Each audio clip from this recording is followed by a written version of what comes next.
Hola, muy buenas noches, bienvenidas, bienvenidos a CNN Prime, día post el triunfo del en contra en el plebiscito constitucional, el segundo que enfrentamos en un proceso con autoridades electas. Vamos de inmediato a los titulares. Tras los resultados del plebiscito, el presidente Gabriel Boric descartó realizar un cambio de gabinete. No obstante, el mandatario optó por guardar silencio respecto de la continuidad de Miguel Crispi como su jefe de asesores. Esto en medio de cuestionamientos por el caso Convenios y proyecciones sobre un nuevo capítulo para el Ejecutivo tras el cierre del proceso constituyente. La ministra del Trabajo adelantó que las indicaciones a la reforma previsional del gobierno serán presentadas en los próximos días. Esto luego de que el presidente Boric pidiera retomar con urgencia la agenda del Ejecutivo. Entre las novedades se propone una nueva distribución del 6% de cotización adicional con foco en equidad de género, formalidad y seguridad social. Por más de 7 horas se extendió la segunda jornada de formalización de los 55 implicados en el fraude tributario que alcanzó los 240.000 millones de pesos. Según la Fiscalía, se trataría de una organización criminal constituida por 7 clanes que mantenía operaciones en 10 regiones del país. Para mañana se espera la lectura de las medidas cautelares que se van a pedir y conceder a los imputados. En temas internacionales, el Papa Francisco anunció una histórica reforma a los lineamientos de la Iglesia Católica que permitirá a los sacerdotes bendecir a parejas del mismo sexo. En la resolución publicada por el Vaticano se anuncia que los curas deberán decidir caso a caso quiénes podrán recibir esta bendición, pero que no se podrá impedir ni prohibir a ninguna persona tener una cercanía a la Iglesia. Todo eso y muchísimo más, también una entrevista a la presidenta del Partido Socialista, porque aquí comienza CNN Prime.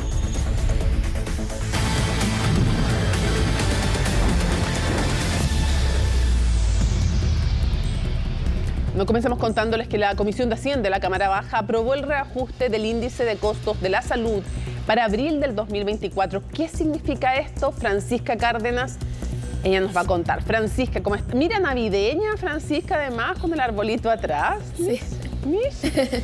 Sí, un arbolito, Mónica, que está acá en el Congreso Nacional para animar un poco, obviamente, lo que son las fechas navideñas. Que se les contagie el espíritu navideño. Digo yo, que se les contagie un poco y llegan a acuerdos, para que disminuyan un poquito para que bajen un poquito los ánimos, digamos, las tensiones. Sí, absolutamente. Que no, de pasadita que les regale un poquito de posibilidad de ponerse de acuerdo el viejito Pascuero y ellos a nosotros avancen las soluciones. Cuéntanos, ¿qué pasó con lo de las ISAPRES?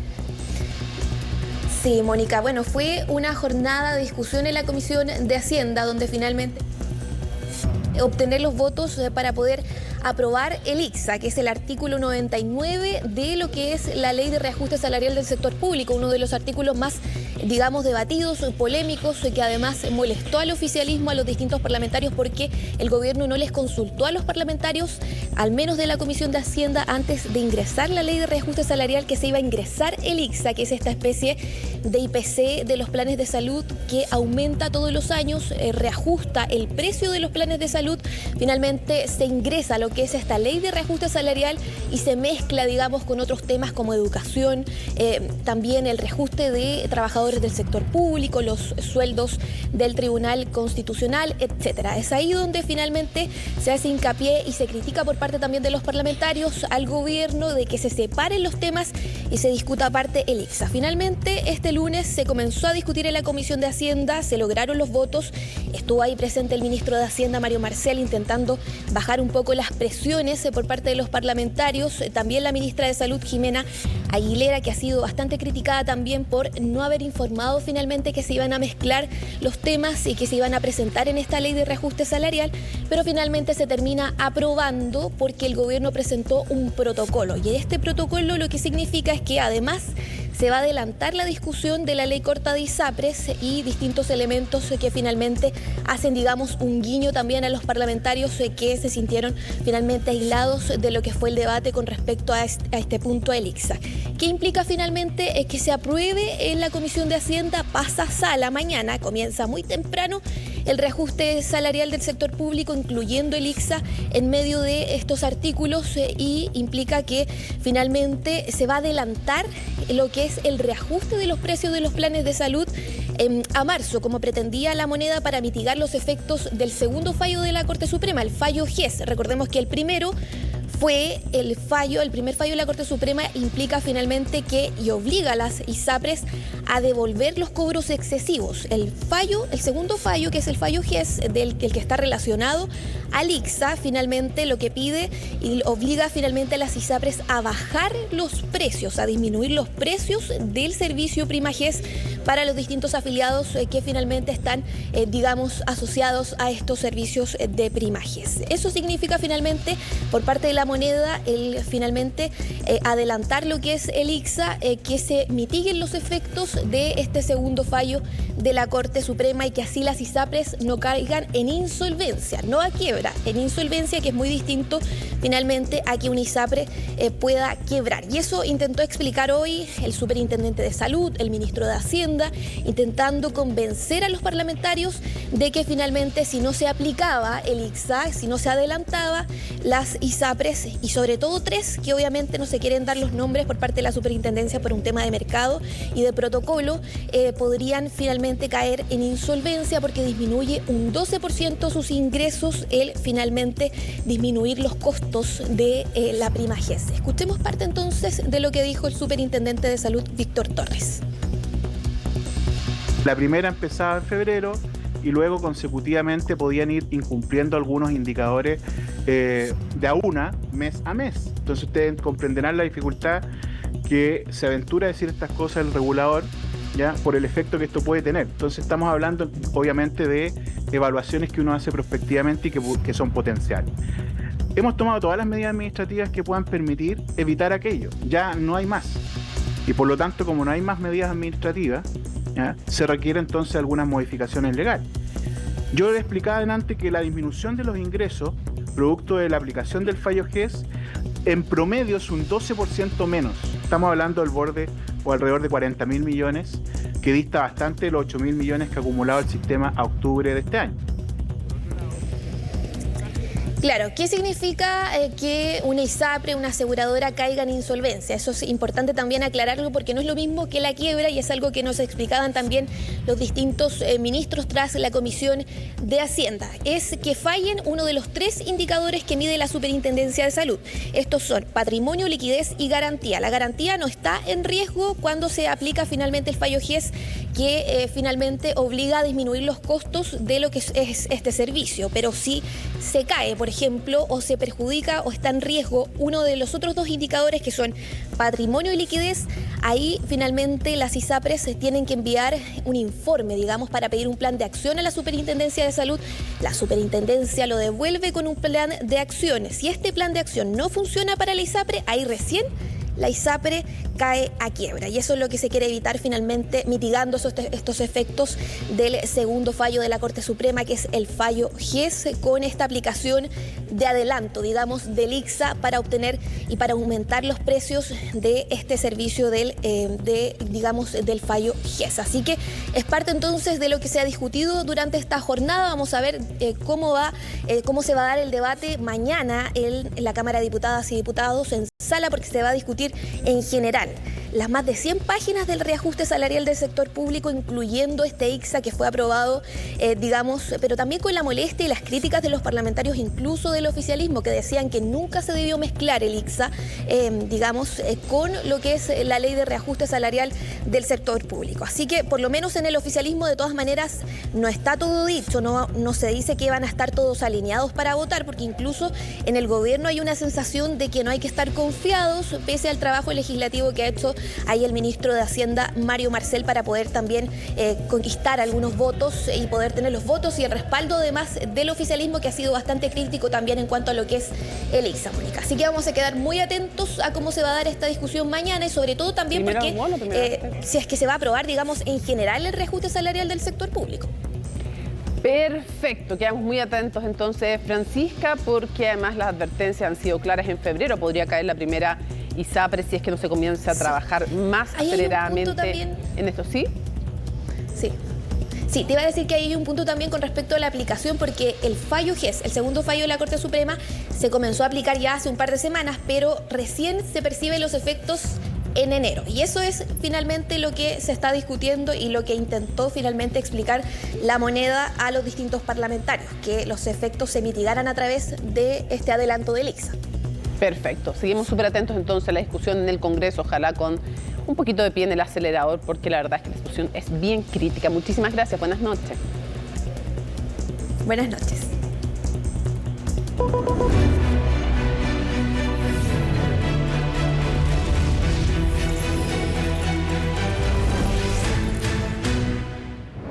Ustedes fueron testigos de la cobertura de CNN Chile. A través de nuestra compañía les fuimos entregando todos los resultados minuto a minuto y toda esa jornada en que ganó de manera clara y categórica finalmente el en contra del texto propuesto por el Consejo Constitucional. Pero ahí está. Primero, el total de la votación, tenemos un 55,76% para el en contra. Se rechaza entonces este nuevo texto con 6.894.287 sufragios y un 44,24% para el a favor, que son 5.470.025. Es cierto que es un resultado menos holgado que el anterior, donde teníamos un 62% finalmente en el rechazo, y en el apruebo teníamos un 38%, pero de igual manera son 11 puntos de diferencia entre, y un poquito más de hecho,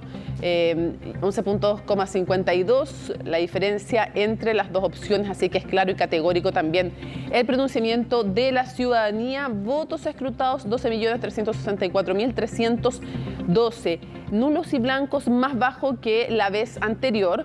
Y lo otro también importante es que la participación con voto obligatorio, que rige el voto obligatorio y la inscripción automática desde 2022 de manera permanente a través de una reforma que se hizo para tal efecto, desde entonces que la participación ha estado por sobre el 80% en los procesos respectivos. Así es que ahí está, vamos a ver qué ocurre. Hay muchas preguntas, entre otras, por ejemplo, qué va a pasar con la participación con este voto obligatorio y la inscripción automática en el caso de las municipales, que son las elecciones que han estado más bajas respecto del momento en que el sufragio era voluntario, llegando a un 34% en un momento de la historia electoral chilena. Veamos algunas regiones entonces que nos dicen nuestras gráficas. Bueno, veamos en la región de Antofagasta. ¿Por qué nos interesa Antofagasta? Uno, porque entre sur, centro y norte han habido diferencias a lo largo de la historia electoral.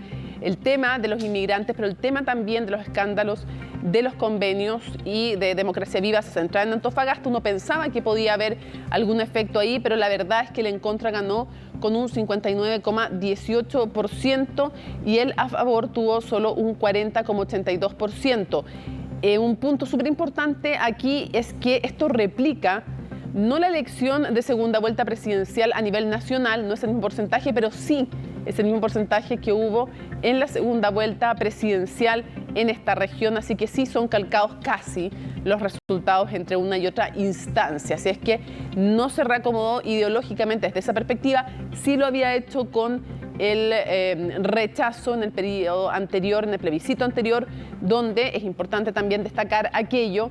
Vimos un amplio, categórico y aún más importante rechazo de los electores y electoras en la región de Antofagasta. Nos vamos a la región con la mayor cantidad de electores del país, la región metropolitana, y aquí también entonces se da un amplio triunfo. Había una apuesta muy importante de concentración de recursos y esfuerzos en los grandes centros urbanos. ¿Y por qué? Porque se sabía desde la vez anterior, cuando hablamos de alineamiento ideológico, que en las regiones, en todas, ganó el rechazo la vez anterior. Aquí hubo 3 en las que ganó el a favor. Pero se sabía que siempre en general el perfil ideológico del votante más afín a la derecha y a la centro derecha, y por tanto lo que había ocurrido con el anterior rechazo al texto propuesto por la convención decía que las zonas más pequeñas, más rurales también y de menos recursos incluso concentraban un mayor voto de rechazo. La región metropolitana entonces con un 58,83% de los sufragios, 2.824.658 y un 41,17% para el a favor, que es 1.976.734 votos. Viajamos ahora a Ñuble. Esta fue una de las regiones junto con Maule y también la otra región, la Araucanía, en las 3 en que triunfó el a favor. Un 56,11% de las preferencias con 208.267 En cambio, el en contra obtuvo solo 43,89%, son 162.881 votos. Parte entonces de la revisión que hacemos de los resultados, pero en general, mientras en la vez anterior solo estábamos hablando de 8 comunas donde había triunfado el apruebo, en esta ocasión la verdad es que hubo más de 100 donde así lo hizo, pero de igual manera, claro y categórico, el en contra en su finalmente triunfo. Bueno, y tras la victoria del en contra, en que se rechaza este texto propuesto por el Consejo Constitucional, donde había una clara mayoría de republicanos que junto con Chile Vamos podían haber aprobado en general todas las normas, surge la interrogante de cómo interpretar aquello de que se cierra por ahora el proceso constitucional. Desde el oficialismo recalcan que al menos pueden dar fe y compromiso respecto de este gobierno.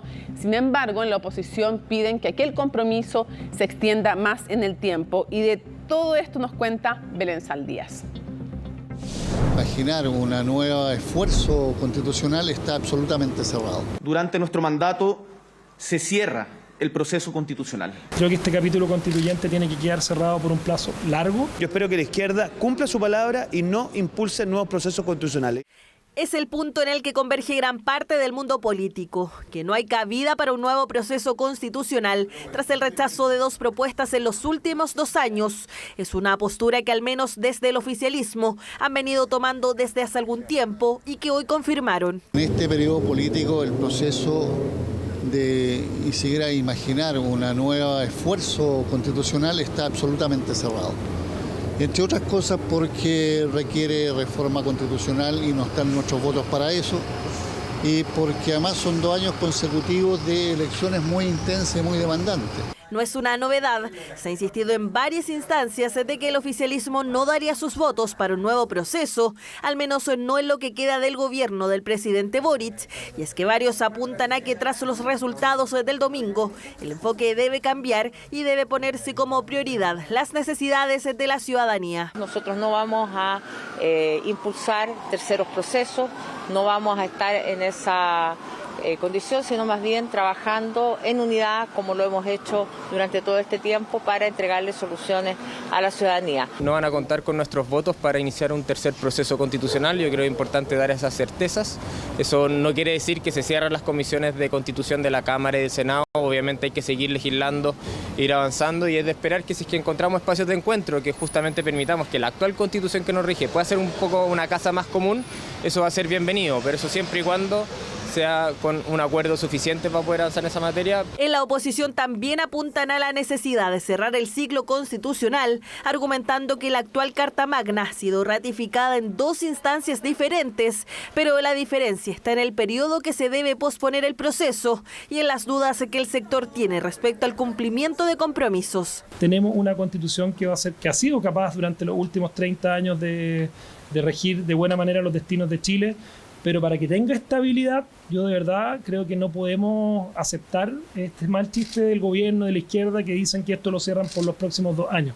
Creo que este capítulo constituyente tiene que quedar cerrado por un plazo largo. Yo creo que acá con esto ha quedado zanjado el tema de la legitimidad democrática del texto constitucional que hoy día nos rige. Y esto es importante porque yo no tengo ninguna duda que el Partido Comunista va a volver en 2 años más con eso. Por eso ha sido tan vehemente en decir que por ahora no van a volver, porque en 2 años más van a volver.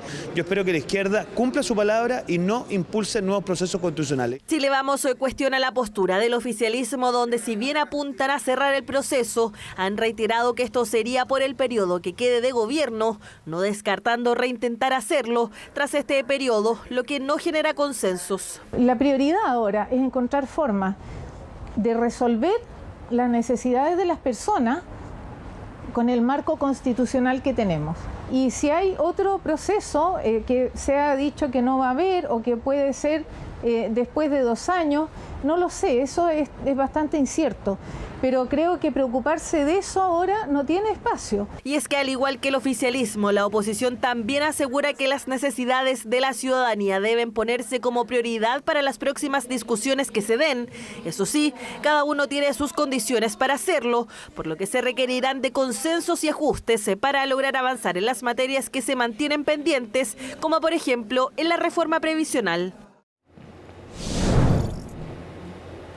Bueno, hace un par de meses el gobierno dijo que presentaría las indicaciones a la reforma previsional después del plebiscito y lo cumplió hoy lunes. Lo más importante es el desglose del 6% cotización extra, del cual 3% va a solidaridad, 2% sigue en cuenta individual y 1% será para apoyar a las mujeres, tal como lo explica Orlando Silva. En la mañana he instruido a mi gabinete que retomemos cuanto antes el trámite legislativo de la reforma de pensiones y el pacto fiscal para poder sacarla adelante. Instrucción que los ministros a cargo de esta reforma se tomaron en serio, ya que apenas finalizó el Consejo de Gabinete de este lunes, la ministra Janet Jara informó que esta misma semana ingresarán nuevas indicaciones para destrabar el principal nudo que hoy tiene la reforma de pensiones, la distribución del 6% de cotización adicional. Por eso, en materia del 6%, queremos informar que vamos a ingresar con una distribución de 1, 2, 3. ¿Qué significa esto? Que un 1% de la cotización adicional irá a fortalecer el empleo formal de las mujeres. 2% a capitalización individual, con lo cual el ahorro individual va a quedar en un 12%, 3% para un seguro social, para poder subir las pensiones a los que cotizando tienen pensiones que no les alcanzan. En ese 3% adicional que irá a un seguro social, se entregará a actuales y futuros pensionados una UF por cada 10 años cotizados, con un tope de 3 UF mensuales. Y como veíamos, 2% irá a aumentar el fondo individual de cada trabajador para su futura pensión. El restante 1% se utilizará para subsanar las menores pensiones que reciben en promedio las mujeres. Este gobierno está pidiendo que se avance. Estamos abiertos a la discusión. La ministra Jara partió con un seguro del 6%, luego 4.2 y hoy hace una propuesta de 3.2.1. Creemos que el gobierno ha sido bastante y la derecha hoy tiene que también poner sus votos a disposición. Yo insisto, el plebiscito de lo que se trató fue de castigar una manera intransigente de hacer política. Yo creo que lo importante es si la derecha va a escuchar o no lo que dijo la ciudadanía el día de ayer, es decir, se va a abrir acuerdos o no se va a abrir acuerdos, si va a mantener una posición obtusa e irreductible o si va a permitir que le podamos aumentar la pensión a 2 millones de adultos mayores que hoy día viven bajo la línea de la pobreza. La pregunta está ahí. Pregunta que tuvo respuesta inmediata por parte de los parlamentarios de la oposición, a quienes parece que la nueva fórmula sigue sin convencerles. Hay voluntad para avanzar una reforma de pensiones, pero no en un sistema de reparto, que son dos cosas distintas. El gobierno quiere establecer un sistema de reparto con plata de los trabajadores, propiedad de ellos. Eso es lo que nosotros no compartimos. La gente quiere propiedad de sus fondos de pensión. Y si el gobierno quiere hacer solidaridad, que la haga con impuestos generales. Nosotros somos partidarios de hacer solidaridad aumentando la pensión garantizada universal. Nosotros queremos llegar a un acuerdo en pensiones. Creemos que hay espacio para mejorar las pensiones y mejorar el sistema. Pero el gobierno no puede abusar de nuestro sentido de responsabilidad. Hemos mostrado flexibilidad en todas las reformas que hay que hacer al sistema de la AFPs. Creemos que muchas de ellas van en el sentido correcto, pero no nos pidan que el ahorro de los trabajadores vaya a un sistema de reparto. Y ahí el gobierno es el que tiene que ceder si es que quiere llegar a un acuerdo. De esta manera, el gobierno reactiva la tramitación de la reforma de pensiones en la Comisión de Trabajo de la Cámara, donde habrá que ver si este nuevo 3.2.1 es capaz de retomar el avance del proyecto que no ha logrado hacerlo en 11 meses. Nos acompaña en el estudio la presidenta del Partido Socialista, Paulina Bodanovich. Gracias por estar con nosotros, senadora. Muchas gracias, Mónica. Ya le vamos a preguntar sobre el tema de la reforma previsional, pero obviamente lo primero es el plebiscito, la noticia ayer de la jornada.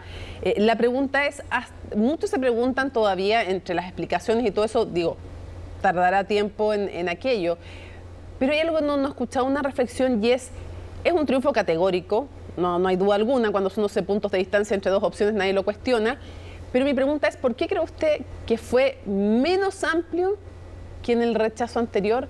Es decir, uno podría pensar que este proyecto no le gustó al 55% de los chilenos, cierto, pero le gustó a más gente que el anterior. ¿Por qué? Mira, yo creo que cada momento tiene su explicación y tal vez no tengo una explicación yo de ese punto, pero sí me parece que es importante que analicemos con detalle y con tiempo estos resultados. De parte nuestra, ustedes lo vieron ayer, no hubo triunfalismo, no hubo ningún tipo de actitud de revanchismo, y lo dijimos incluso en una declaración escrita que sacamos los partidos políticos oficialistas, porque creemos que Era un mal texto, que la ciudadanía se pronunció en contra de ese mal texto, que la campaña que se trató de orientar desde la derecha en contra del gobierno tampoco surtió ese efecto que ellos buscaban. Tanto es que hoy día hay una disputa que ha sido todo el día entre Chile Vamos y Republicanos, culpándose de por qué perdieron, de por qué la estrategia, de si Evelyn Matei entró tarde o no entró tarde, en fin, análisis que tendrán que hacer ellos. Para nosotros es importante cerrar este ciclo constituyente y poder avanzar en los temas en que estamos comprometidos fuertemente. Ahora, ¿usted cómo vio la reacción de la derecha y de la centro derecha respecto de la derrota? Mira, me habría gustado un poco más de humildad. La verdad es que no es grato perder. Y creo que corresponde hacer el análisis de por qué llegamos a este punto. Habría sido posible ayer que todos hubiéramos estado tras un proyecto constitucional, que tuviéramos hoy día una constitución nacida en democracia y que estuviéramos todos celebrando. Porque finalmente las constituciones, su primer objetivo es precisamente representar a toda la variedad de un país, a todas las distintas personas y grupos que habitan un país, y por lo tanto eso en algún minuto fue posible. Fue posible a partir de ese ¿Qué hubiera esperado de la derecha o de la oposición hoy día, de la derecha y de la centro derecha? ¿Qué hubiera esperado hoy día? Mira, yo esperaría solamente un ánimo de diálogo, que es el que desde nuestra parte hemos sostenido, de conversación y no de agresividad. Anoche estuvimos en paneles, hubo bastante agresividad de algunos, otros que no hacen un mea culpa, y yo creo que es el momento de decir que se equivocaron, que se equivocó el Partido Republicano en particular con esta estrategia de poner dentro de una constitución un programa de gobierno con presidencializar la discusión, porque finalmente se defendía más la figura de Kast que el propio proyecto constitucional. Y creo igual que usted también lo quiso identificar con eso, usted fue la autora de Constitución. Sí, pero porque finalmente fue el Partido Republicano el que terminó rodando la tuerca. Apretaron tanto ciertos temas que finalmente terminaron incluso perdiendo apoyos dentro de ellos mismos. El Rojo Edwards, el sector que él representa, se salen del Partido Republicano por no estar de acuerdo con aquello.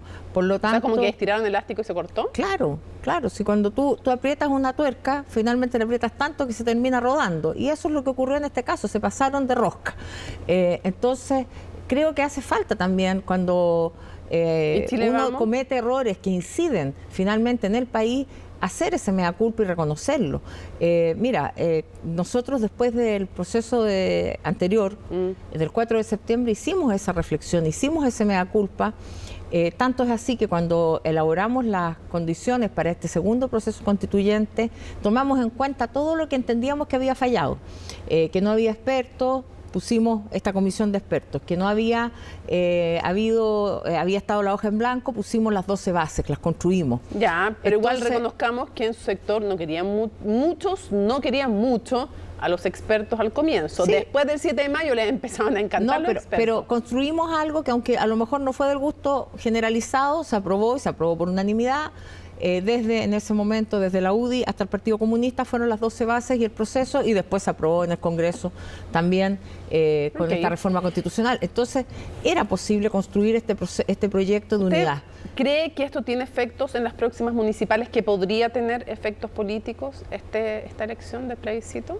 Mira, creo que lo importante es que nosotros, desde el oficialismo y la democracia cristiana, hemos enfrentado este proceso con unidad. Estamos trabajando juntos por los desafíos y por los problemas que tiene el país. Estábamos viendo recién el tema de las pensiones, no puede seguir esperando. Ya, pero esto no debiera podemos ser entonces esperar 2 años, ya un año las más, reformas, etcétera. pero esto debiera entonces, este triunfo que han tenido en este proceso constitucional, ¿debiera ser un llamado de atención para que conserven la unidad con la democracia cristiana? Mira, más que un triunfo, yo creo que lo que tenemos que conservar es la unidad. Trabajar en conjunto con las fuerzas progresistas. Por eso es el mensaje, que tienen que seguir unidos con la DC, por ejemplo, sería una de las conclusiones. Trabajando juntos, claro, y para las municipales, por cierto, tiene un efecto, porque en las listas de alcalde vamos a ir construyendo un acuerdo con la democracia cristiana. Eso ya es una decisión que hemos tomado no así en concejales. Hace un tiempo. No, porque en concejales, dada la cantidad de partidos, hay varias listas. Sí, y ¿qué le parece que ahora rechazado, bueno, me imagino más que no van a sobreinterpretar el texto, o sea, digo, el proceso, la elección, como que el 55% es de izquierda o de centro izquierda. No, porque... Digo, porque sería lo mismo que les pasó en la convención no lo y después hicimos les pasó ayer. a republicanos. No lo hicimos ayer. Tan claro que eso no es un... Repito que ayer no hubo ni triunfalismo, ni fue salir a atacar, sino por el contrario, lo tomamos con humildad. Entendemos que también hay un cansancio sobre el tema constitucional y por eso lo hemos dicho y reiterado que no va a haber un tercer proceso constituyente.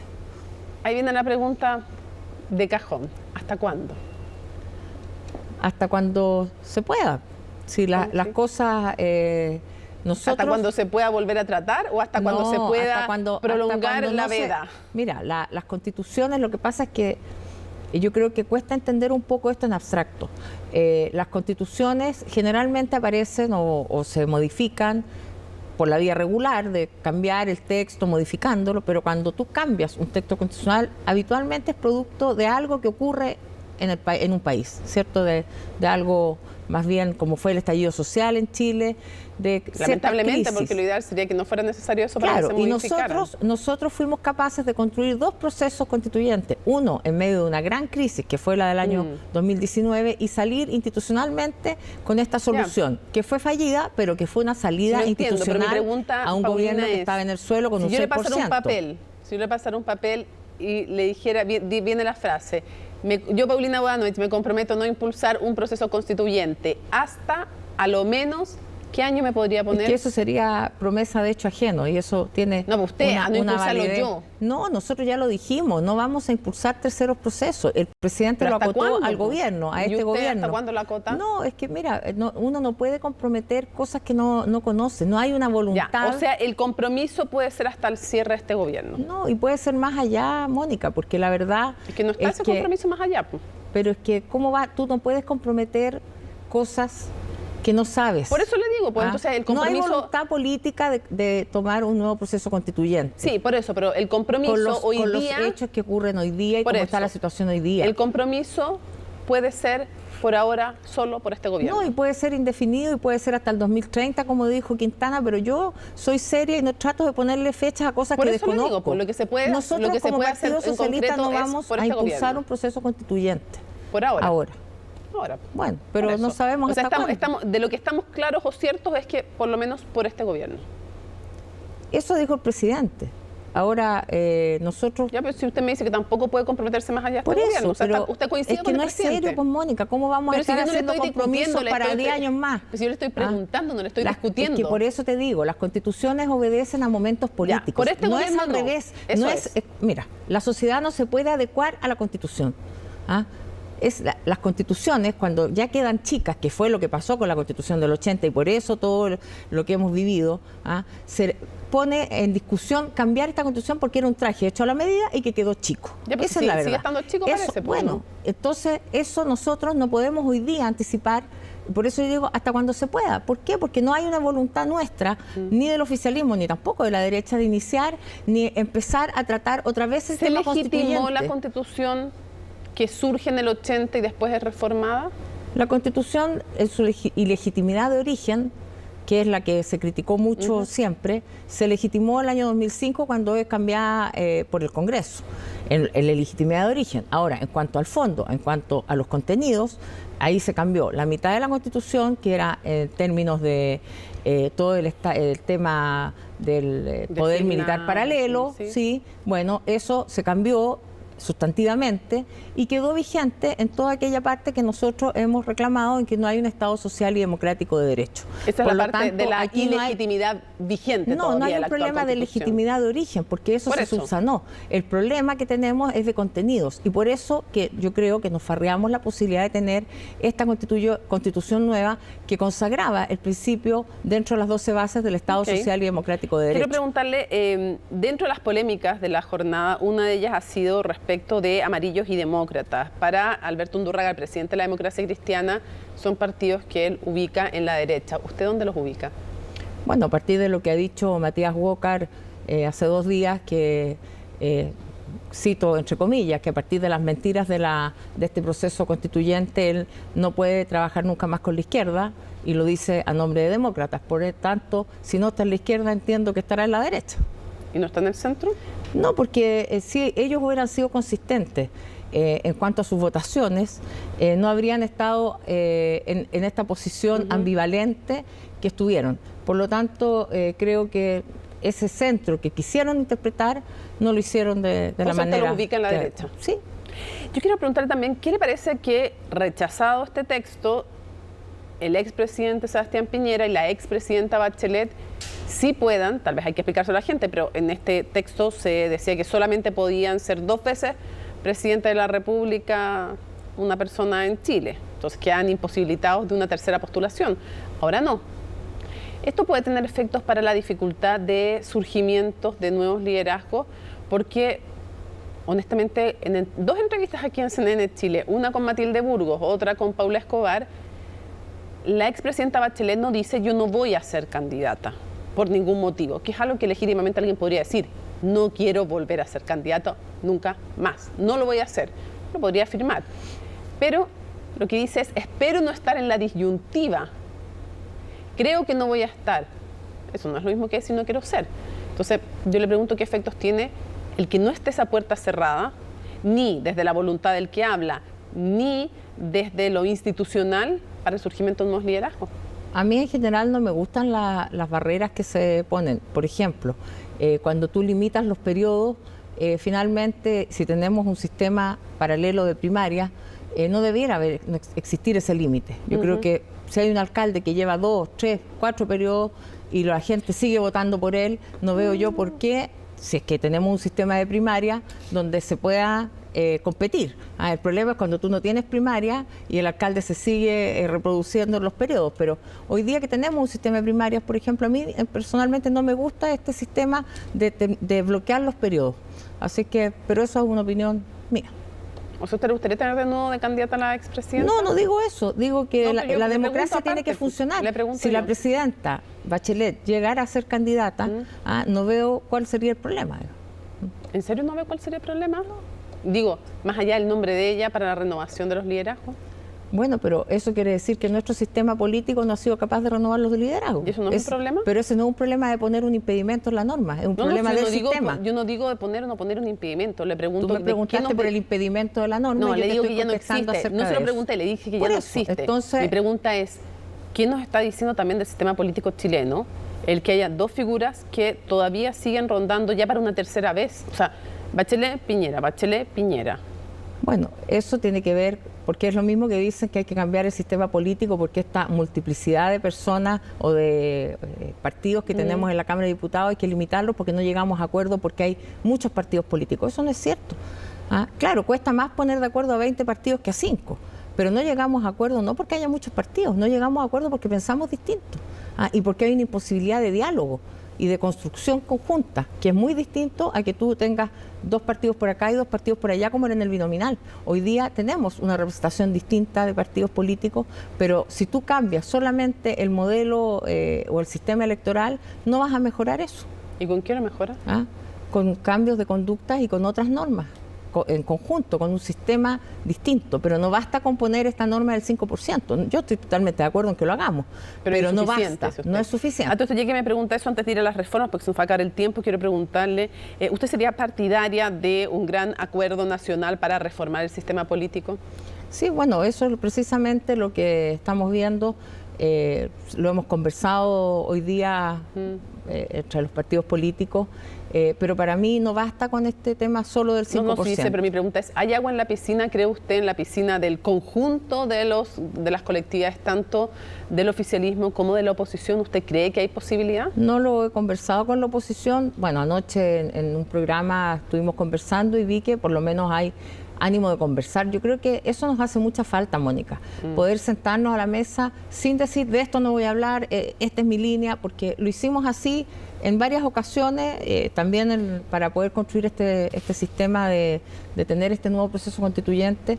Cuando tú conversas y vas viendo la propuesta contraria, uno puede avanzar, pero eso de sentarse como que no vamos a conversar de ciertos temas, y a mí me preocupa a raíz de lo que me preguntabas tú, cómo vi a la derecha hoy día. La vi muy agresiva, vi a quienes decían no vamos a hablar de pacto tributario, no vamos a hablar de la reforma de esto, si no va el 6%, todo. Entonces finalmente volvemos atrás y volvemos a 10 o 15 años atrás con esa actitud de no escuchar y de no entender razones. ¿Sería una buena idea ocupar los 4/7, que es el nuevo quórum rebajado, para hacer reformas constitucionales? ¿Habría que aprovechar de hacer reformas constitucionales? Bueno, y ahora acabo de ver un Twitter que el senador Juan Castro está modificando ese quórum para volver a los quórums anteriores. Acaba de presentar un proyecto de reforma constitucional. ¿No va a contar con su voto, me imagino? Bueno, yo lo vi ahora, recién cuando venía acá. Juan Castro, senador del Maule también, de RN. Sí, pues.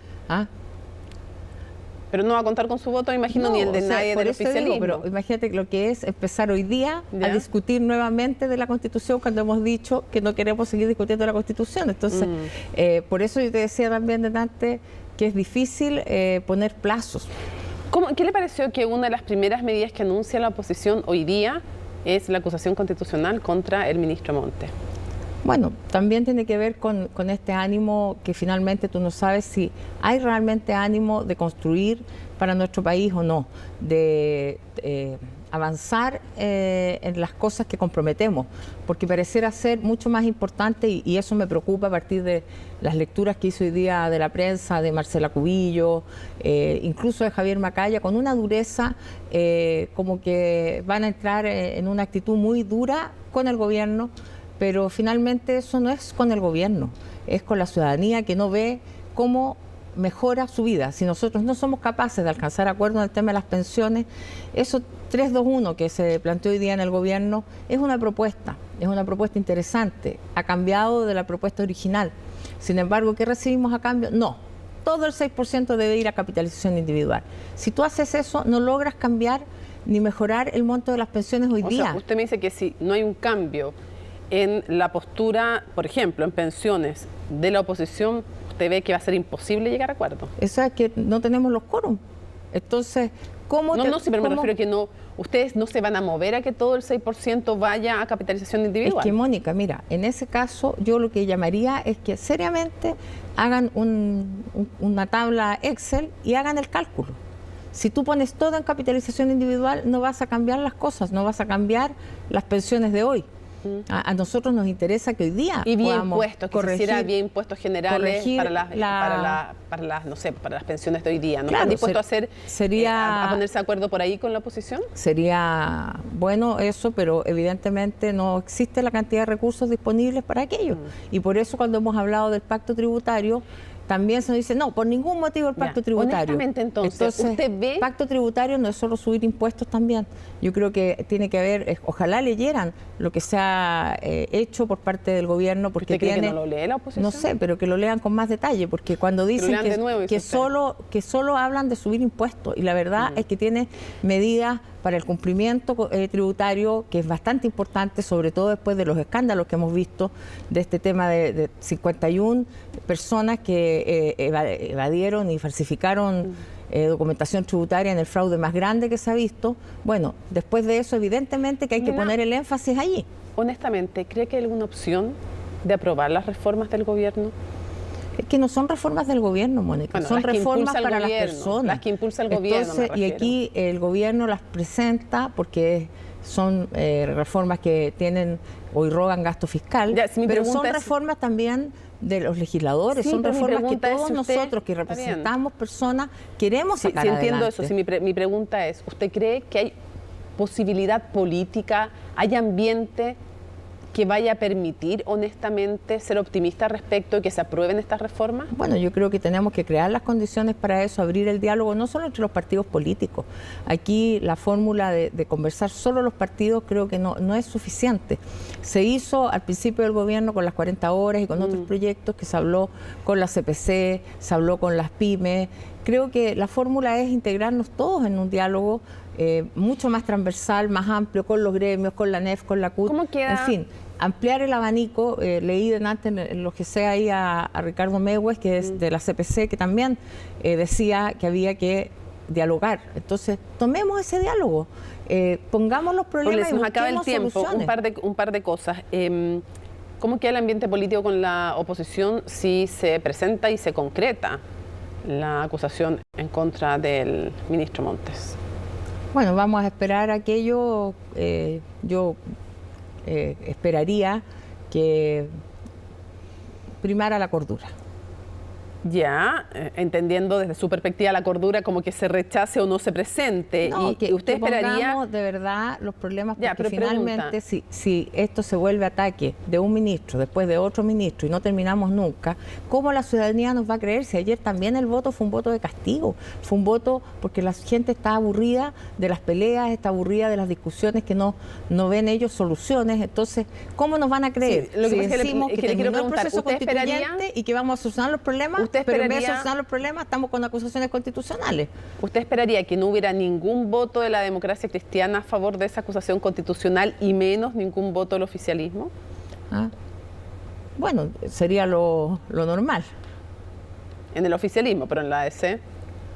Yo espero que no se presente la acusación constitucional. Ya, te espera eso, ya. Y cierro finalmente preguntándole, ¿tiene que haber cambio de gabinete? ¿Sería bueno? Mira, creo que primero, y me parece bien lo que señaló el presidente anoche, adecuó las responsabilidades, las tareas, le dio responsabilidad a sus ministros de trabajar y él estimará cuándo corresponda hacer un cambio. Ya, pero usted ha opinado en otra ocasión, si cree que es bueno o no. Pues entonces es que mira, yo no creo que sea indispensable un cambio de gabinete si no hay un cambio de objetivos, un cambio de ruta, y creo que eso lo vamos a determinar, al menos desde los partidos de gobierno. Vamos a tener una reunión próximamente. ¿Se sustenta el jefe de asesores del segundo piso? Yo creo que es compleja la permanencia de él. ¿Usted cree que en ese caso sí sería bueno que se le removiera? No, pero eso, como le digo, queda entregado a la voluntad y al criterio pero ¿por qué dice del que es presidente? complejo la permanencia de Crispi? Porque mire, cuando están estos casos en que volvemos sobre los temas, finalmente quienes están ocupando estos cargos están sujetos siempre a la crítica y no los dejan trabajar. Entonces yo creo que es un problema para él, principalmente. ¿Y eso no se aplica también para Montes, entonces? Bueno, por eso, pero... es que sí, la misma lógica debería ser entonces también deberían sacar a Montes, también es complejo que siga Montes. Sí, pero el tema de Montes es distinto porque está siendo objeto de una amenaza por acusación constitucional. Entonces es distinto porque cuando se usan herramientas que nos da el ordenamiento jurídico como una amenaza, también es un problema mayor. O sea, si no lo hubieran amenazado sería más fácil sacarlo. No he dicho eso yo. Digo, estoy siguiendo la lógica suya con Crispi y Montes. Yo digo simplemente que el Estado de Derecho nos da normas, nos da facultades, pero que esas normas tienen que ser bien usadas. Paulina Bodanovich, muchísimas gracias por habernos acompañado en CNN Prime. Muchas gracias. Vamos a otras materias. Chile Vamos, Republicanos y el Partido Social Cristiano finalmente, de hecho no es otro tema, porque es el tema que estábamos conversando, van a presentar mañana la acusación constitucional contra el ministro de Vivienda, Carlos Montes. La oposición fundirá 2 textos basados en el informe de la comisión investigadora para presentar un documento que a juicio del oficialismo no tiene fundamento jurídico. De ello nos habla Estefanía Bustamante. El tablero electoral no dejó fácil la próxima jugada de la oposición, que al día siguiente del plebiscito anunciaría la acusación constitucional contra el ministro de Vivienda. Sí, la idea, la acusación constitucional no ha cambiado nada, eso con lo ocurrido el día domingo. Pero finalmente quedó en suspenso la presentación del texto, uno que anunció el Partido Social Cristiano hace más de un mes y el de Chile Vamos y Republicanos hace menos de una semana, que todo indica se fundirán en uno solo para ser ingresado a la Cámara. Estamos conversando con las distintas bancadas para poder finalmente llegar a un solo texto. La tarea en este minuto la tengo yo, así que se la tengo que compartir a los demás partidos, pero estamos en esa fase administrativa, pero el tema va. Se ha sumado el Partido Social Cristiano a la acusación que nosotros habíamos adelantado hace unos días. Se va a hacer un solo documento, porque habían 2 documentos y eso, trabajo técnico lo están haciendo hoy día los abogados. Trabajo que no esperará la aprobación de la sala al informe emanado de la comisión investigadora, pero sí lo tomará como base. Esto porque el documento reprocha la conducción de Montes, quien dice no tuvo información previa del caso. No hay ningún fundamento jurídico para una acusación constitucional contra el ministro. Después de las sendas especulaciones que se hizo sobre el informe entregado por la subsecretaria, quedó muy claro que en esa minuta se señalaba que no había ningún tipo de irregularidad. Aunque para La Moneda se trate de opiniones aisladas, lo cierto es que los acusadores, más independientes, podrían sumar 68 votos. Eso sí, aún lejos de la mayoría simple, por lo cual deberán buscar respaldos en sectores como la DC, PDG y demócratas. La acusación tiene un tinte efectivamente político. Si lo hubiere en lo técnico, en lo jurídico, obviamente que lo vamos a revisar, pero hasta este momento no hemos encontrado nada que valide una acusación constitucional. Después de una derrota electoral como la que sufrió la oposición el día de ayer en el plebiscito constitucional, es una mera maniobra política para sacudirse de esa derrota. Una cosa es que se haya rechazado una propuesta constitucional y otra cosa muy distinta es el mal gobierno que tenemos, ¿cierto? Con un ministro de Vivienda que se la hicieron de taquito. Presidente, el ministro Montes mantiene su confianza. Presidente, va a haber cambio de gabinete. Un posible cambio de gabinete también se contempla en el escenario de la derecha, donde reconocen será difícil sacar adelante la acusación constitucional, dada la trayectoria y los lazos políticos del ministro al interior del Congreso. El ministro Montes ha sido un ministro que ha demostrado probidad en todo momento. Yo creo que una acusación contra el ministro Montes no tiene ningún sentido, no tiene ningún fundamento, y más bien esto responde a una ansia de revancha de un partido republicano que hoy día está básicamente derrotado. Lo que no quiere el país es una disputa permanente entre los partidos, estar buscando tal vez la ganancia pequeña, sino más bien soluciones. Así que vamos a conversar con el ministro y vamos a evaluar los escenarios en su momento. Uno de esos escenarios es que este martes se presentaría la acusación contra Montes. Necesitarán 10 firmas, las cuales buscarán en otros sectores para proyectar un respaldo transversal en la Cámara. El Consejo de Defensa del Estado interpuso una querella en contra de 12 exmilitantes del Partido Comunes. Entre los imputados está Karina Oliva, ex candidata a gobernadora de la región metropolitana en 2021. De acuerdo a la investigación, habría sido durante dicha campaña que los imputados defraudaron al fisco por más de 293 millones de pesos. Los entonces militantes realizaron una serie de maniobras, comillas, así dice la querella, ¿no?, del Consejo de Defensa del Estado, para abultar y disfrazar los gastos electorales con el fin de solicitar devoluciones al servicio electoral. Karina Oliva y los otros 11 presuntos implicados se enfrentan cargos por el delito de fraude de subvenciones. Desde el Partido Comunes informaron que, comillas, ninguna de las personas investigadas en esta causa milita actualmente en la colectividad.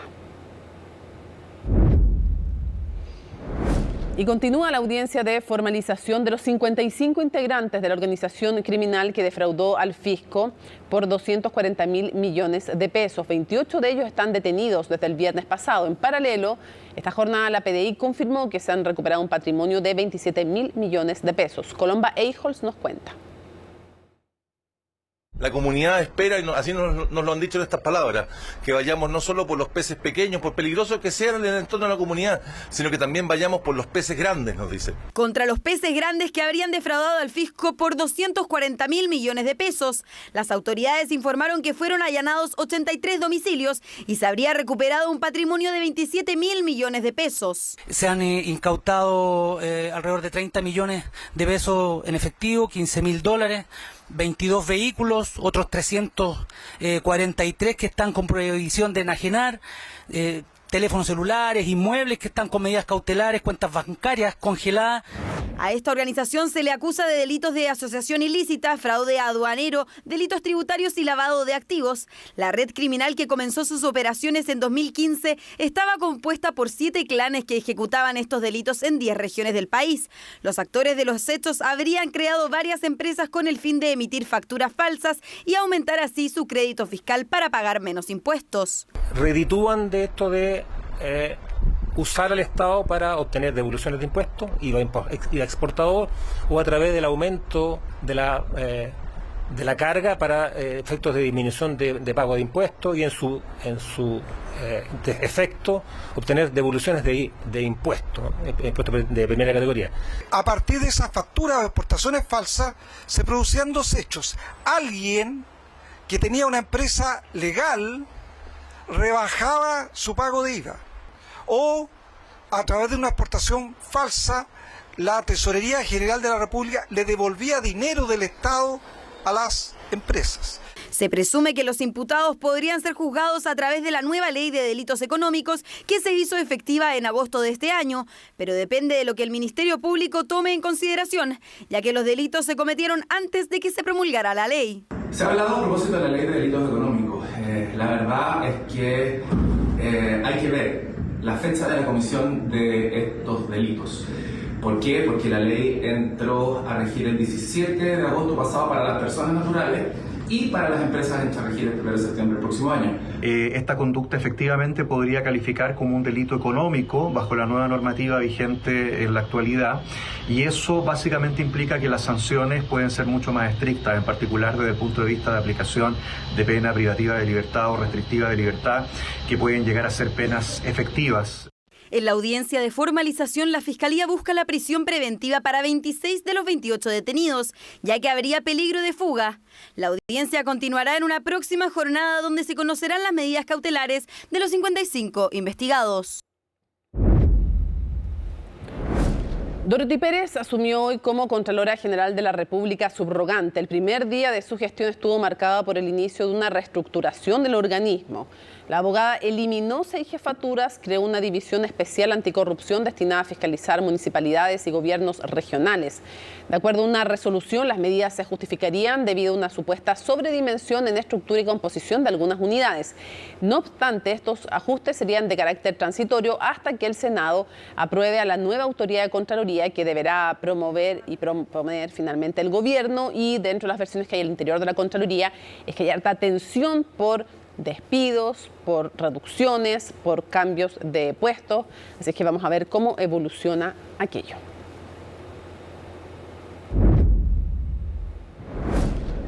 Y los comerciantes se preparan para los últimos días antes de la festividad de Navidad, por lo que Pablo Figueroa recorrió algunos comercios más tradicionales y que son una alternativa al estrés de los centros comerciales. En los tiempos que ahora se les recuerda como los normales. En los de pandemia, hace casi un siglo en el auge del comercio en el centro de Santiago. Y así, hay varios ejemplos para llegar a la misma idea. Si quiere evitar participar de estas aglomeraciones en Santiago Centro, al igual que hace décadas, hay soluciones. Porque en las galerías de Santiago y en algunos barrios tradicionales siempre hay tesoros. Como aquí, desde donde se transmitía uno de los programas radiales en que el rock inglés entró a Chile. Aquí se fundaron sellos discográficos, aquí se consagraron estrellas de la nueva ola. Y con más de 60 años, Discomanía, la tienda fundada por Ricardo García, se sigue escribiendo historia y también se ofrece cultura. Un tremendo comunicador, periodista, locutor. Él era una persona pero que aportó montones para la cultura de nuestro país. Pero si uno sigue deambulando por las galerías, las tradiciones llegan solas. Estamos en el pasaje Aristía. Lugar clásico, tradicional. ¿Cómo se hace en 2023 para competir con los malls? Es muy difícil, la verdad que es muy difícil acá. Mire, yo tengo algunos productos que son en cuero, así como estos, así que son productos nacionales. ¿Cuánto sale ese? Ese vale 25.000 pesos, pero es cuero. ¿Qué ofertas se pueden encontrar en su local? De todo, de entre camisa, pijama, ropa interior, está todo en descuento. La solera 12.990, el pijama Capri 14.990 y lo bueno que es algodón nacional, nada chino, todo se confecciona acá. Aunque icónica es la tienda Deportes Player. Mall no es algo que tengamos competencia, lo de nosotros toda la vida ha sido una atención personalizada, más bien familiar, de conocer gente, esa es nuestra venta. ¿La pelota sigue siendo lo más vendido, no? Sí, por sobre todas las cosas.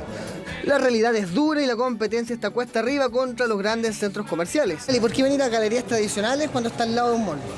Bueno, porque las galerías tradicionales principalmente el costo es mucho más bajo y tú sabes que en estos momentos la parte económica de todas las familias de Chile están como muy escasas.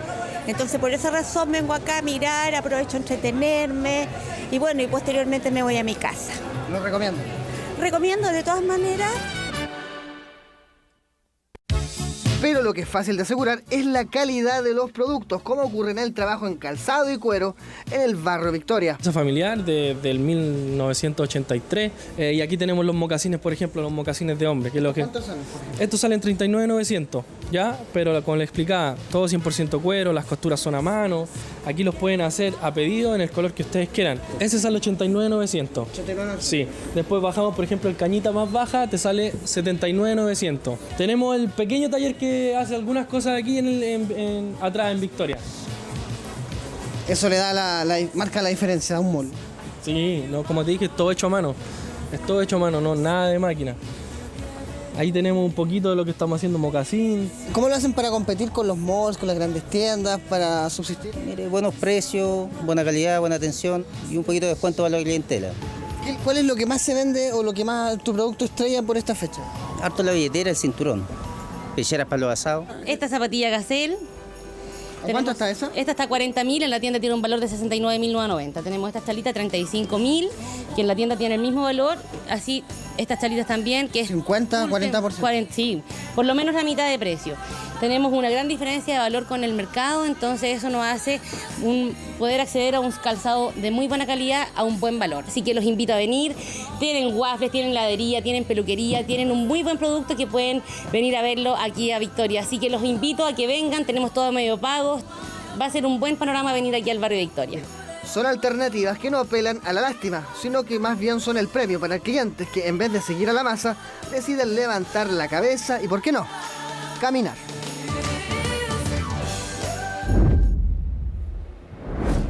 El Congreso aprobó la Ley Marco de Ciberseguridad e Infraestructura Crítica, una iniciativa que busca proteger a la ciudadanía y las instituciones de ciberataques. ¿En qué consiste? Francisco Verdejo nos explica. Pagos, trámites, consultas médicas e información personal. Actividades y datos a los que accedemos a diario a través de Internet, pero sin la necesaria protección a ciberataques o hackeos. Eso hasta ahora. Esta ley permitirá que el Estado cuente con herramientas para protegernos a todos los ciudadanos del país de eventuales ciberataques. Porque establece lo que es la gobernanza en el ámbito de ciberseguridad y nos da un puntapié súper importante en Chile. O sea, cómo me están atacando, qué hago, cómo respondo, cómo reacciono, cuánto tiempo tengo, qué debo hacer, cuáles son mis responsabilidades. La recién aprobada Ley Marco de Ciberseguridad e Infraestructura Crítica busca fortalecer la prevención en esta materia y aportar a la seguridad a los usuarios en el espacio digital. Para esto creará dos organismos, la Agencia Nacional de Ciberseguridad y el Consejo Multisectorial sobre Ciberseguridad. Ya, primero es la Agencia de Ciberseguridad, que viene a ser como el regulador, ¿no?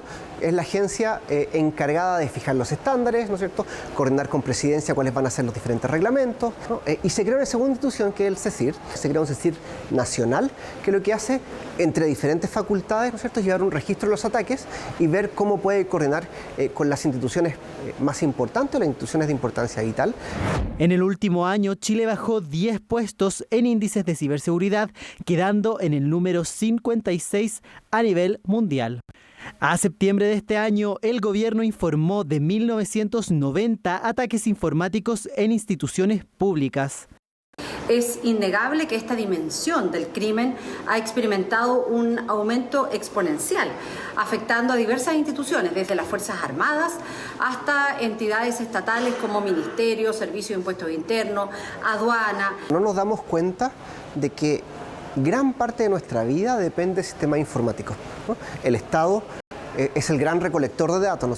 Buscadores de root, direcciones o información electoral son algunas de las búsquedas más sencillas al momento de acceder a la web. Por eso, la iniciativa busca ser un precedente con el objetivo de entregar un resguardo efectivo. Hay una serie de leyes que quizás no aplicaban por completo, como la ley de delitos informáticos, pero anteriormente, antes de la ley, cada quien hacía lo que podía, es decir, no había ningún tipo de regulación. Tras ser aprobada por el Congreso, ahora espera la promulgación por parte del presidente, la creación de su reglamento y las agencias respectivas. Da un periodo la ley de 6 meses, ¿no es cierto?, para que el presidente dicte el reglamento que crea la agencia y después, bueno, qué es lo que la agencia efectivamente empezará a hacer en reglamentación, en estándares, y a fijar estos mínimos que no están en la ley, sino que van a ser determinados por... La Agencia Nacional tiene que crear todos los mecanismos, todos los procedimientos que se tienen que crear, publicarlos, y hay un tiempo, un lapso en el cual las empresas tienen que adecuarse a la ley. Instituciones tan variadas como el Poder Judicial o el Ejército ya manejan protocolos frente a ciberataques. La nueva ley busca establecer puntos comunes para actos delictuales cada vez más frecuentes y a los que cualquier tipo de usuario de Internet puede llegar a ser afectado. 9 de la noche con 35 minutos. Estamos junto a Jacinta Molina para revisar la actualidad internacional. ¿Cómo estás? Buenas noches. Muy bien, Mónica. ¿Cómo estás tú? Buenas noches. Después de plebiscito. Sí, estamos todos igual. Sí, estamos todos. Estado zombie se llama en jerga periodística después de una elección intensa. Ya pues, cuénteme. Vamos a iniciar esta información con una noticia muy importante, histórica. La han calificado algunos medios internacionales. Llega desde el Vaticano, donde se ha comunicado el día de hoy la aprobación que ha dado el Papa Francisco para la bendición por parte de sacerdotes católicos a parejas del mismo sexo o parejas también, dice el Vaticano, consideradas irregulares, esto porque no están casadas por la Iglesia, y en esa categoría también, por ejemplo, entran las uniones de hechos y los matrimonios civiles. ¿Qué implica esto? La bendición de un sacerdote a estas parejas, pero dice el Vaticano que no es lo mismo que el sacramento del matrimonio. Así que hace la distinción la Iglesia Católica, pero esto es muy importante porque sin duda también se distancia de una determinación de la Congregación de la Doctrina para la Fe, que es la misma que publica esta determinación el día de hoy, pero les decía yo, se distancia de una determinación del año 2021, donde se cerraba completamente la puerta a esta medida. Ahora sí se permiten estas bendiciones, pero lo que dicen desde el Vaticano es que no, por ejemplo, durante un ritual de matrimonio, sino que, por ejemplo, en medio de reuniones grupales u otras actividades eclesiásticas, pero que no tengan relación con el sacramento del matrimonio. Aún así, Mónica, es una noticia que ha generado, por cierto, repercusiones, ha sido también celebrada por la comunidad LGBT, eso considerando lo histórico también de este anuncio, que además supone un nuevo avance que hace el Papa Francisco, y eso distanciándose incluso o entrando en pugna con sectores más conservadores dentro de la Iglesia. Hay aún más conservadurismo, mucho más allá. Sí. No, te iba a decir que me acordé que hace un par de años él hizo una frase que generó polémica cuando dice que ¿quién soy yo para juzgar a una pareja del mismo sexo? Ahora, igual me llama la atención que a diferencia de las parejas que no son del mismo sexo, aquí sí pueda cada sacerdote ver si da o no la bendición. Claro. Es ahí una determinación, por cierto, pero por lo menos con este comunicado de la doctrina, claro, es una base importante y supone este cambio también en medio de un debate que se ha generado. No, va a generar resistencia, obviamente. Absolutamente. ¿A dónde nos vamos? Argentina. A ver. Porque ha generado muchísimo impacto, sorpresa, estas imágenes que dejó el temporal que azotó principalmente a la provincia de Buenos Aires. Al menos 15 personas han muerto producto de este temporal de fuertes precipitaciones y también ráfagas de viento. ¿Qué medidas han adoptado las autoridades? Lo vamos a ver, y también, por cierto, registros que se compartieron en redes sociales de esta emergencia climática y por qué además se produce, lo vamos a revisar en la nota de Laura Soto.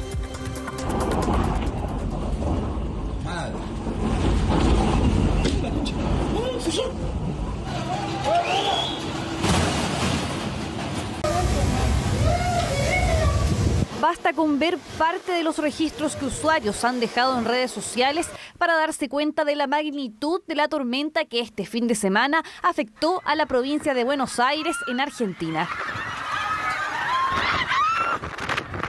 Un sistema frontal tan severo que incluso alcanzó ráfagas de viento de hasta 150 kilómetros por hora y que este lunes obligó a las autoridades locales a decretar estado de emergencia en toda la región por 30 días y 72 horas de duelo. Ha ocurrido un conjunto de tormentas, ¿sí? Abarcó prácticamente toda la provincia de Buenos Aires, gran parte del centro y el este de Argentina. La tormenta se desató el sábado por la tarde en Bahía Blanca, ciudad ubicada al sur de la provincia y la que resultó más afectada con la muerte de 13 personas. Esto tras el colapso del techo de un club donde se encontraban para asistir a un evento de patinaje artístico. El sistema frontal se movió hacia el centro y norte de la región, alcanzando la madrugada del domingo a la ciudad de Buenos Aires, donde se registraron imágenes impactantes de aviones y otros objetos moviéndose en uno de sus aeropuertos, dada la fuerza del viento. La tarde de este lunes, más de 140.000 usuarios de la capital seguían sin suministro eléctrico, a la vez que las autoridades trabajan en la remoción de escombros. El edificio empieza a moverse. Me encuentro que el auto mío está aplastado con un árbol y la verdad no sé cómo seguir. No es solo un árbol caído arriba del techo del taxi. Yo trabajo, doy de comer a mi familia de eso. Vestido con un traje militar, el presidente Javier Milei llegó hasta Bahía Blanca el domingo para evaluar la situación, aunque sin comprometer ayuda para las zonas afectadas. Por lo tanto, estoy perfectamente confiado en que ustedes van a lograr poder resolver esta situación de la mejor manera posible con los recursos existentes. En esa misma línea, el vocero presidencial detalló este lunes que los operativos seguirán a cargo del gobierno provincial, aunque comprometió el envío de 37.000 litros de combustible a la ciudad. No hemos recibido ningún requerimiento de ninguna índole, menos aún en términos de ayuda financiera. No, es impresionante esto. Según explican los expertos, este fenómeno inusual por su severidad fue provocado por el choque de dos masas de aire distintas. Una tropical proveniente del centro y norte del país que dejó temperaturas muy elevadas versus una de aire frío procedente del sur, lo que provocó una alta inestabilidad. Pese a la presencia del fenómeno del Niño en la región, los especialistas aseguran que es muy poco probable que un sistema frontal de este tipo ocurra en Chile. El origen de esta masa, de este choque de una masa de aire fría, bastante húmeda con una mucho más seca que estaba en el continente, es poco probable porque no tenemos la presencia de este tipo de masas de aire en Chile, así como se presenta en el caso de Argentina, de la parte central de América. La cordillera de los Andes es una barrera natural para dividir que no les lleguen esas masas de aire tan continentales, que usualmente la humedad se alberga en los primeros 3 kilómetros de la atmósfera, pegado a la superficie. Aún así, el evento climatológico sí habría afectado en cierta forma a nuestro país, particularmente a la región de Aysén, donde hubo problemas debido al corte de una fibra óptica de la empresa Entel que cruza el territorio trasandino. Y nos vamos a quedar en Argentina porque el día de hoy el gobierno de Javier Milei confirmó algo que ya había anunciado, o adelantado más bien el mandatario en el momento en que asume la presidencia. Son más medidas contra los llamados piqueteros, que son estos grupos de manifestantes que han cortado en ocasiones anteriores las principales calles de Buenos Aires. Es un movimiento que data de años, de hecho, surge de movimiento de trabajadores desempleados que se movilizan en la década de los 90, está ligado al peronismo este movimiento y por años han llevado a cabo estas manifestaciones que ya lo comentábamos porque la semana pasada incluso Patricia Bullrich, la ministra de Seguridad que veíamos ahí en las imágenes, había anunciado un protocolo para esas movilizaciones, particularmente para prohibir que cortaran las calles. Bueno, ¿qué ha hecho el Ministerio de Capital Humano en esta oportunidad? ha dicho que aquellos que participen de estas movilizaciones, que corten las calles, no van a poder recibir asignaciones sociales, ayuda social. Lo ha comunicado la ministra de esta cartera en un video grabado que se difundió a través de las redes del nuevo gobierno argentino. Mónica, te invito a escuchar esas declaraciones y luego las comentamos, porque además se dan en un momento muy importante, porque para el miércoles, para el 20 de diciembre, hay convocada movilizaciones a propósito del aniversario del Corralito. Los piqueteros convocaron a manifestaciones y en la previa de aquello se da este anuncio. Vamos a escuchar las palabras de la ministra de Javier Milei. Para los próximos días, organizaciones piqueteras han convocado una marcha de protesta. Queremos puntualizar que si bien es un derecho manifestarse, también lo es respetar el derecho de las personas a circular libremente para dirigirse a su trabajo. Por ello informamos que todos aquellos que hayan promovido, instigado, organizado o participado de los cortes perderán todo tipo de diálogo con el Ministerio de Capital Humano. También comunicamos que comenzaremos a auditar a todas las organizaciones que entreguen planes sociales. Iniciaremos un proceso para la eliminación de la intermediación. Por otra parte, creemos imprescindible darle tranquilidad a los beneficiarios de los planes. Deben saber que nadie puede obligarlos a ir a una marcha con la amenaza de dar de baja el plan. Para ser bien claros, los únicos que no van a cobrar el plan son los que vayan a la marcha y corten la calle. Ya lo dijo el presidente, el que corta no cobra.